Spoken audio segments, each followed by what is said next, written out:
There seems to be this drive to replace men. Like you said, we're trying to fix the wrong problem. Right. Yeah. But do you think it's actually possible to replace men? Yeah, actually, now when you really listen to the feminists, they're right. Like this gender role, it's such a traditional thing that I think we should just get rid of it. Noise at night at 3 a.m. in the morning, and then I imagine myself waking up my wife Prudence. Prudence, go and check on it. No, there's no debate. It is obvious. You Yeah, get. sure. So I think sometimes we like it when the gender card works for us. Welcome back to the Mending Podcast. This is part 2 of our discussion around feminism. And it was a bit heated. You know what you guys picked in the previous one. Many of you may not have come back for part 2, but I hope that those who have come back are still looking forward to learning. And yes, one of the things we established was that one of the effects of this philosophy is that it has grown a bitterness towards men. And I want us to look at, first of all, some men have tried to cope by associating themselves with the movement. Yeah. And so we do hear many of them say, I'm a male feminist and something like that. Do you think we can have that among the men? Can a man also say, I'm a feminist, based on how we have understood this philosophy? Yeah, it's so interesting. There are actually men who say they are feminists. And I have come across the different types. So I hope this is not too big an accusation, but I've found that men who are raised by their single moms, because they saw that their moms take on the world on their behalf, have this idea that, well, a woman can do it. In fact, if she can do it better, just let her be, let her go, let her earn, let her, that kind of thing. So I've found it a lot from men who come from that background.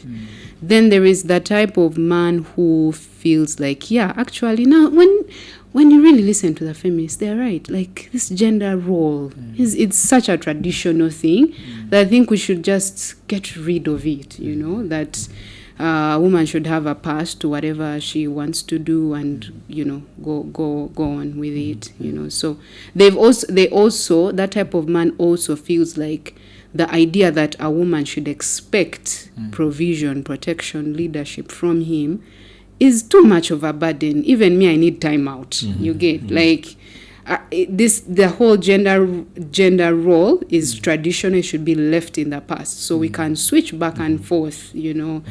And so comes or we in. can just do 50-50. Yeah, we can. Now there is even the extreme. I've actually had ladies who tell me that one of the reasons, like in our circles, most of the men are insisting that you should earn. It's a 50-50, so it's a 50-50 split in terms of bills, in terms of responsibilities, in terms of everything.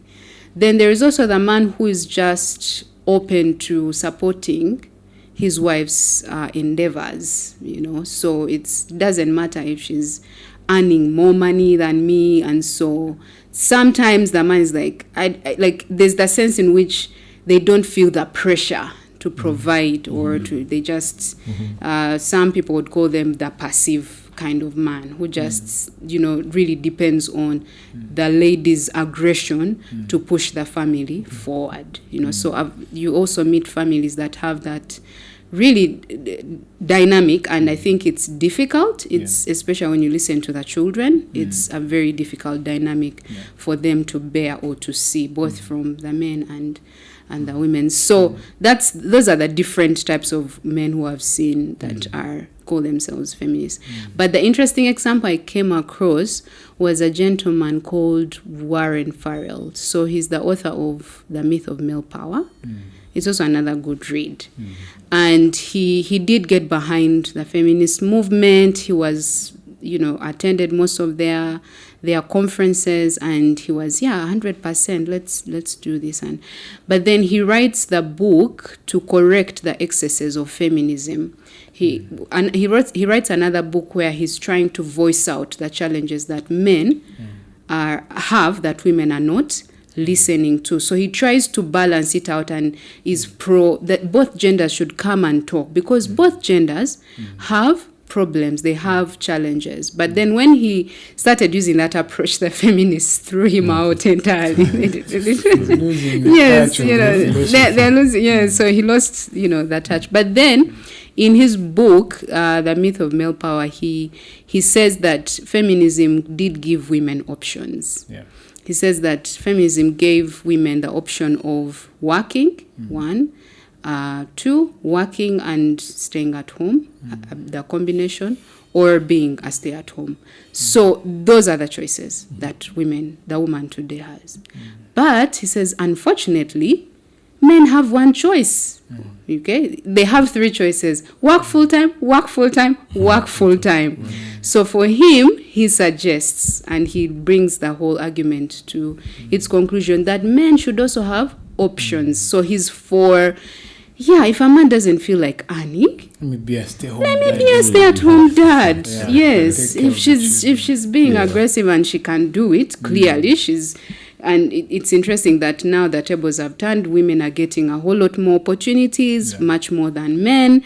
So the woman should literally be in everything. Whether it is in war zone areas, the woman can be a soldier. Whether it is the woman should do everything, really. So he then goes into that aspect of like, let's really be egalitarian. Let's let everyone do their role. Let's not attach the gender role to the man. And he highlights also that now before earlier on in the 1950s, there was also a gentleman called Hugh Hefner. Now he's the founder behind Playboy. Now that guy is the one who says, we are tired of women trying to trap us to be their husbands, because we are tired of the role, the heavy responsibility of leading and providing. So he kind of voices the men who don't want that responsibility, who are exhausted. And him and I think his mother actually funds Playboy, and he starts this revolution. So these are men who are just tired of the gender role, and they say, I'm going to do what I want to do, and I don't want to be tied to any woman or female to care for them and provide. And so that's how I've seen feminism, throw in one for on the guys. Yeah. Okay. Now, for Denis, I want you to start from this place of how, again, from the bitterness, like we talked about. There seems to be this drive to replace men. Like you said, we're trying to fix the wrong problem. Right. Yeah. But do you think it's actually possible to replace men and say, I've seen this airline recently, I think it's called Delta, that says, welcome, their welcome message is, welcome to this unmanned flight, something that. Oh dear. So dear. They're saying this is a fully women-run airline, pilots to like everything. So do you think it's actually possible to pull men out of these things in society? No, because of the image of God. 100%. Men, he made them both male and female. In his image, he made them male and female alike. So I think there is something about the image of God which is brought together by our complementarity versus us trying to compete. That's our differences of roles don't mean a lack of dignity in those roles, or that we are of different dignities because of our roles.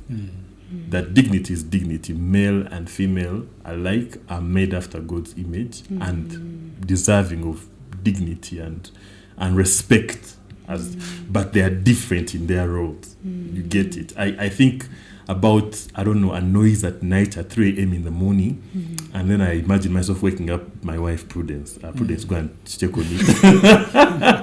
No, there's no debate. It is obvious. True. So I think sometimes we like it when the gender card works for us. As soon as it's now time to embrace everything the card means, you're like, that's now mansplaining. So I think we need each other. We need men and we need the women as well.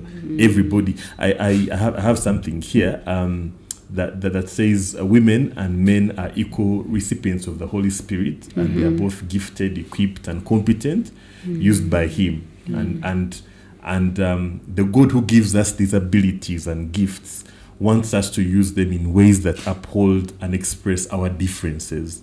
You get what I mean? Like in using those gifts, when I lead as a man, and when she submits as a woman, as my wife, or when a woman embraces nursing over engineering, I shouldn't judge her and go like, you're being too masculine. You're giving too much male energy. You get what I mean? You get what I mean? I think eventually the way this works is that most women who are in STEM tend to either drop out or look at time and versus, and so they tend to like either drop out or not give it their best shot. You get, because of how much demand it makes on their family time. So I think instead of trying to remove that, we should celebrate it and look for ways of even protecting it or even upholding it. Of course, I'm not saying that there are no girls who will want to do engineering. There are many we have seen them, but the question is at what expense? To your family, to who you are as a woman. So I don't think this place where men are not called for or men are trash. And I've seen some memes which say that men are trash, but please don't touch my trash. If you're a woman, don't touch my trash. you stay with my trash. So even those who claim men are trash have a way of holding on to what they call trash, and realize, why can't you admit that your heart is blinding you from seeing the value God put in the opposite sex more than you get? So if they are trash, then why do you want to be like them? Why do you want to be a man? You get what I mean? So I think being comfortable in our own skin is something of worship indeed. It's something which restores our worship, that we can worship this way, the way God has made us, and not try to switch out and say, I feel like a boy, I feel like a 5-year-old girl on the inside, even though I'm actually 34. You get? Yeah. So the more we do that, is now the more we bring in mob confusion. I think that documentary on what is a woman comes in, where now we're even scared to define what it means to be a woman. Yes. Yet if we went back to the Bible, male and female, keep the markers of biology there and listen to the markers when they tell us this role here is best suited for a man. Carrying things, if mom comes back and she's carrying, and maybe she came with a boda guy who was a sack of charcoal, you're not going to call girls to come and do that. You're going to call the boys in the house to come and carry the charcoal inside. Then when it's time to cook, you're going to call, even though boys and can still cook, but naturally you would call a woman to come and cook. So I think the fact that we think of our limitations, our gender roles as something limiting or oppressive is a very big issue that we have to address. And what's interesting is in seeking to replace men and want to put more women here, more women there, somehow things align themselves, and you find women going to things they prefer or things that suit their physical build. And one of the examples I can give is somewhere I had moved with my family, and we come across this stone quarrying site. So there were people who were at the top hitting, those rocks with axes. There were gentlemen. And at the bottom, there were ladies sitting there with kids, just fine-tuning and making them to tiny pieces. And one of the things that came to me is there's equal opportunity there. Anyone can be at the top, anyone can be at the bottom. But somehow it has distributed itself in such a way that there are more women, because you can be with your kids here at the bottom, but you can't be up there and you're with your child and you're hitting. And so naturally a man would be suited for that. So I think there's no point in trying to fight to push that you have more women there, just so that you have a gender more represented in a space to replace men. Anyway, I would like to hear now the perspective of a lady. Yes. For us, we are pushing it to the extreme. I think there's been efforts, like huge efforts, to flatten a difference and make it look like men are replaceable. And I think one of the things that sort of competes with manhood is technology, the fact that women can have almost access to the same resources as the 1% men back in that day, because I believe not every man had the resources. So technology, employment, education kind of makes it look like you can get by without a man. Yes. But what Denis said is quite profound, the fact that we are image bearers. And it's not even just that we are image bearers, but to whom we are reflecting back. When you look back at the Genesis story, what God intends for man to do, he cannot do it without the woman. What God intends for the woman to do, she cannot do without the man. So if we are looking at the intentionality and the purpose behind these genders, men are absolutely not replaceable. And even the things that try to flatten the differences, I have my money, I have all these things, it doesn't take away the need for me to be in relationship with a man, whether father, brother, whether husband. We still have that innate longing for those relationships, something that cannot be filled by all those things. And most people who recant feminism later on in their older age do confess this and say, well, this was quite the lie that I lived, because I actually need relationship. I need to be known as much as to know the other person, right? But also the more significant aspect is that the men embody the aspect of reflecting who Christ is. Yes. And that is very crucial to the gospel story.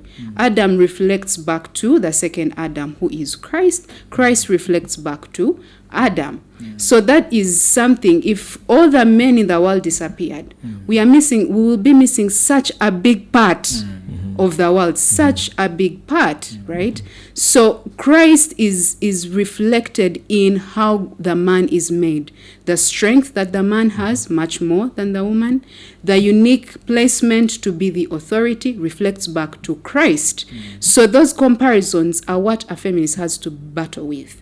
You have to battle with this reality that there's this other gender that God built for it with its unique with his unique abilities and intentionalities that point back to Christ. I also love even on this issue, this question, I love the way Elizabeth Elliot goes at it. I once listened to her, and she said that when I normally talk to my egalitarian sisters, I say, okay, let's turn to the book of Ephesians. Okay, Ephesians 5. If you say, oh, men and women are interchangeable, what a man can do. Let's try to look at that passage properly. Okay, let's try to read it. So I'm saying, should we say, husbands, submit to your own wives as to the Lord, for the wife is the head of the husband, even as the church is head of Christ. And then they say, no, it doesn't go that far. Well, how far do you want it to go? It does, yeah. So you cannot say that men and women are interchangeable. Yeah. Okay? There is enough evidence to see the differences between the men and women. Yeah. But ultimately, if you interchange the genders, you're missing the gospel story. You are missing the unique placement of where the man ought to be and where the woman to be, and how when both come together, the mission of the gospel advances together to reflect what God intends. So there is no way in the world that men can be replaceable. Yeah. Wow. Yeah. And some of the language we use today influences some of these narratives. Yeah. Because when you see the idea of oneness that is pushed in Genesis, a man shall leave his mother and father to go and be joined with this person, and they will be one. The language they use today is things like better half. I have an issue with that because what it's saying is you have this half and this half brought together to maybe create some kind of completeness. But the language is oneness. So when we are saying that this person is autonomous and the other is, so I need to do what the other person does, we miss the beauty of oneness. That even when I buy a car, like then my wife has a car. You see, so it's not, hey, this you need to work hard. How can your husband be driving this car and for you driving this one? So it's, we are put against each other to compete. So that women need to do certain things to catch up with men. Men are leaving us behind. And yet if we are one, especially like in a marriage, then whatever the other person is doing that is good, I am benefiting because we are one. So that complementarianism mentality is the Christian view, at least from what the Bible gives us. It's not that we replace this person with the other. And I think that's also what also pushes the same-sex idea that two ladies can be in a relationship and raise a child. This one is acting like the man. But you're both women. It's like you've not changed. It's not a costume you put on. You know that, hey, now me, I'm the father, and yet you're both women. So anyway, away from that, just in conclusion, since this is mending, we're bringing the idea of men. So where is the place for men in, trying to influence the narrative and, trying to bring us to a gospel-centered mindset around this issue of the things that feminism raises, because they are indeed very key issues. It's not good that ladies are out there being taken advantage of. It's not good that some ladies miss out on opportunities by virtue of being women. So where is the place for men? Because I know, yes, we're saying male feminists is a bit of a myth, but from the gospel standpoint, is there a place for men in in our journey to restoring us to a gospel-centered view? I think of Paul and Timothy, when Paul tells Timothy that treat women as sisters in the faith, like fellow heirs, and I think that's transformative to how we relate with women. Understanding that as a man you have a gift of leadership that God has given you, or even better, headship. So you have to be careful how you use it, because it's possible for you to use it to serve yourself or to serve others. And the model we have of Christ is him, taking off his cloak and washing the feet of the disciples. In other words, power is not used to build my resume, and I don't prove how much of a man I am by trampling over the women and demonstrating power. I think power is best seen when it's used to serve those under it, and I think that's what the Christian man has to be right from childhood. That look here, you have, and I think even why we have these issues is because young men are not being taught the scriptures or taught the word of God. There is no home discipleship. I think the parents leaving that to Sunday school teachers and teachers at school versus no, this is what we do in this house. We get together, read the Bible and pray together. And I think also the views that we have of each other are heavily formed by our parents. I think even the podcast has focused on the Christian family, not even the wider culture society, because we believe if we focus on the Christian family, the most basic issue of the society, then that will influence other views. I think if you examine or have a talk with feminists, many of them come from a place of either an abusive father or an absent father. Right. They never have a good model of fatherhood, or even some who have worked in women's organizations and they hear story upon story upon story of abuse. So I think men using their authority to serve, to protect, to provide, to lead, The young man who is watching mending, those girls that you're inboxing without intentions, it's the ball is in your court, because the girl can never say, I think I like you. She can't say, let us date.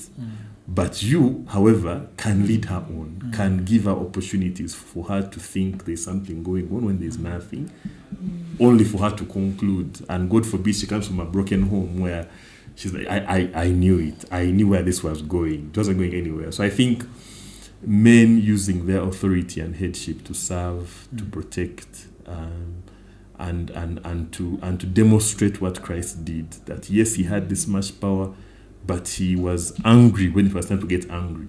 angry at the Pharisees and he drove out people from the temple, and yet kind to talk to a woman at the well and restore her back to salvation, to have children, let the kids come to me and holding them.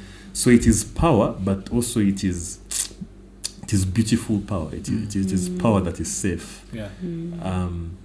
But also power that is firm, not to give up your role as a man in authority and ending up being some sort of passive guy that just lets things pass. I know women who are struggling with a guy that they like and also is available but has never mentioned it. Yeah. So they're asking, hey, so should I, what should I do? And also the guy is shy apparently to say what he's supposed to be saying. So let's not take our headship for granted, because we will also account for it. Okay, well said, Dennis. I really I wanted you to go on and on and on and on and on. I loved John Piper's definition of masculinity. So he says that at the heart of mature masculinity is a sense of benevolent responsibility to lead, provide for, and protect women in ways appropriate to a man's differing relationships. So I think the man has a job on his hands in comparison to his predecessors. When you really read through the scriptures, there is this responsibility that God has given to the male. Okay, and it is a heavy one because you are reflecting back to Christ. So you have to think about where God has placed you, the home that you are in, whether married or unmarried. How are you exercising that God-given authority that he has entrusted you with for the time that you have? How are you guiding? How are you protecting? These are very active aspects to lead.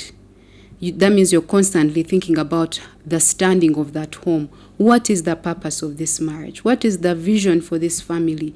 When you look at your children and daughters, what picture are you going to emulate to them constantly?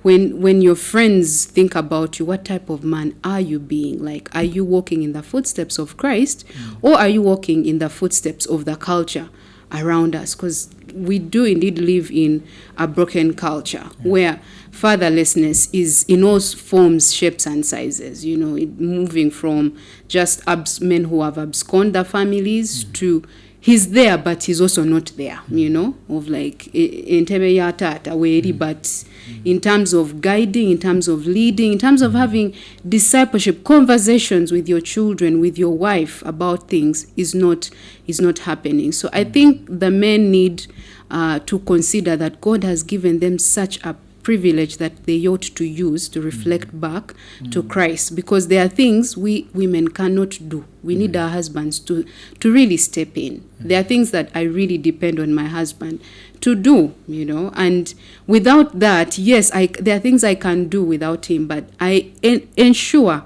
to let him know that, hey, I need help in these areas. I gentle nudges and just praying and encouraging him on, because I know that that's his role and I have my role, and I'm called to support and encourage him. So I think I would really cheer on the men that do the right thing. Keep doing what the right thing is. The women actually watching. Interestingly, women are watching. They are watching in fellowships. You know, usually sometimes I even have women come to me, but the men, like, they're not helping in things that, you know, and, you know, one of our former pastors said, whenever service would happen, and the men would just like go in there cocoon and talk, and he'll just come and break them up, like, guys, I need help here and there. And so it's not the bazungu who can figure out that chairs need to be lifted or that things need to be done around. Like, I think men should really take charge, and it's such a beautiful thing. It's honestly enjoyable to be under godly leadership. Like, it's really, really beautiful. But we'll not be able to experience that if the men don't take this up. So I would say keep doing what you are called to do. It's already exposited in the scriptures. So yes, there's the bashing, but interestingly, these women, when they see the men, that, you know what, these are firm men. These are men who know the times. When you think about when David was rising, God surrounded him with all these men. I really love that passage because it emphasizes the strength. Masculine strength is a beautiful strength that we should celebrate. We should take a moment to appreciate the men in our lives that are doing what they are supposed to do. So I encourage the men to keep doing what they are doing and to keep being creative, being the men that God has called them to be, because we can't do that. We don't have that ability to do those things in terms of bearing the vision, in terms of being nurtured and being provided for, right? So when you even look at Genesis, again, back to Genesis, Adam, interestingly, the Garden of Eden was shaped like shadowing almost the tabernacle. So Adam was not just doing gardening work. He was almost in a mini temple, just like the way the priests served in the temple is what exactly Adam was doing. So that priestly role, I can't do it by myself. I can't. So we need the men to take on their priestly role, not just providing physical, but also emotionally, but also spiritually, mentally, over their families, in whichever way they can, by the grace of God. They are more than able to do it. And perhaps the last thing I can add is, I think a lot of men need mentorship. It's not just all men. It's not just a female cry. This is the cry of Paul writing to Titus. Older men, teach the younger men.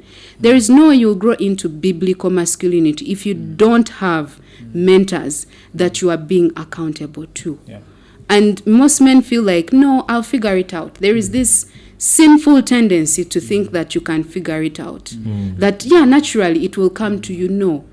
The things of God, to walk in the ways of God, you don't just naturally bump into doing things biblically. You need forerunners ahead of you that are doing this work. How are you figuring out work? One of the big problems or the big complaints, even from men, older men, they say young men don't want to work. Like they don't want to work. They don't want to make an extra buck. They're looking for jobs, but when you give him, something to do, they're not willing to put in the time. Yet these are going to be husbands, they're going to be fathers. So there is the need for men to sit at the feet of their pastors, sound pastors, who will tell them, go find a job. Don't even think about bringing me a girlfriend if you have no job to speak of. What's your vision besides earning so much money? How are you being involved in the local church? How are you helping your parents back home?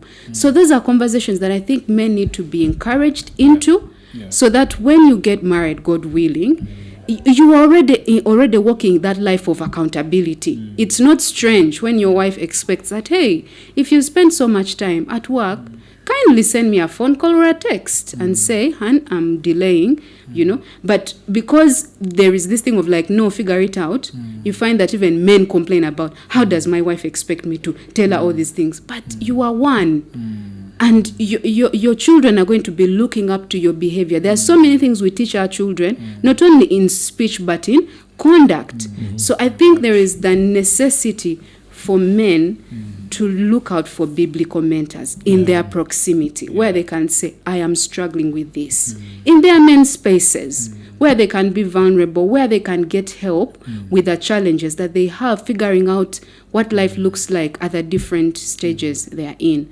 But we are cheering on men. We love it when men take charge and exercise their authority with such humility as Christ. And that's why podcasts like Mending are very valuable, because we're speaking into the men, and it's good we had a lady this time, and you heard it from the lady that they are cheering us on. So they want us to succeed. So let's leave that advice of things are going wrong and they tell you, just be hard. You've got this. We need to be around people that can help us, shape us, and so that cycle continues and we break the cultural norms and get back to a gospel-centered mindset. But thank you so much, guys, for listening in once again. I want to give a special shout to the Veracity Found Studio. They've hosted this episode. We are really, really glad to have you guys be a part of this. Please continue these conversations in the comment section. We'd like to hear what you have to say. Please like the content, share it widely, and let other men receive this amazing content to help them grow with a gospel mindset and in a masculinity that honors God. God bless you, and see you in the next episode.